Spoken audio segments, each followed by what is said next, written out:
കുഞ്ഞിച്ചി എനിക്ക് വയ്യാഞ്ഞിട്ടല്ലേ ഞാനിങ്ങനെ കിടക്കണേ. വയ്യെങ്കിൽ ഞാനിപ്പോ അമ്മനെ മാന്തിയിട്ട് സ്ഥലം വിടൂലേ? എനിക്ക് വയ്യാത്തോണ്ട് ഞാനിങ്ങനെ അടങ്ങി ഒതുങ്ങി കിടക്കണല്ലേ. എനിക്ക് പറ്റൂങ്കിൽ ഞാൻ എൻ്റെ അമ്മനെ മാന്തിയിട്ട് സ്ഥലം വിടും. ഒറ്റ ഓട്ടത്തിന് ഞാൻ സ്ഥലം വിട്ടേ. ഇപ്പൊ പിന്നെ അമ്മയ്ക്ക് എന്നെ എന്ത് ചെയ്യാൻ എനിക്ക് വയ്യല്ലോ. അതുകൊണ്ട് അമ്മയ്ക്ക് എന്നെ എന്ത് വേണേലും ഇപ്പൊ ചെയ്യാം. ചോദിച്ചാ കുളിപ്പിച്ചാ എല്ലാം അമ്മയ്ക്ക് ഇപ്പൊ എന്നെ ചെയ്യാം. അല്ലെങ്കിൽ എൻ്റെ അമ്മയ്ക്ക് എന്നെ ഒന്നും ചെയ്യാൻ പറ്റില്ല. ഞാൻ സ്ഥലം വിട്ടേനെ ഓടി. അമ്മനെ ഞാൻ മാറ്റി ശരിയൊക്കെയാണ്. അമ്മയ്ക്ക് എപ്പോഴും എനിക്ക് വിത്തി വേണോടി, നല്ല വിത്തി വേണം. അല്ലെങ്കിൽ അമ്മ പറയും കുട്ടി വിത്തിയില്ല, നല്ല വിത്തി വേണ്ടേ, നല്ല കുട്ടിയല്ലേ, അമ്മയുടെ കുട്ടിയല്ലേ, സുന്ദരി കുട്ടിയല്ലേ.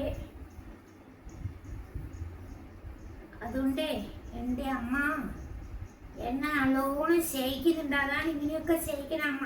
ചോദിച്ച് പഠിക്കും വൃത്തിയാക്കി.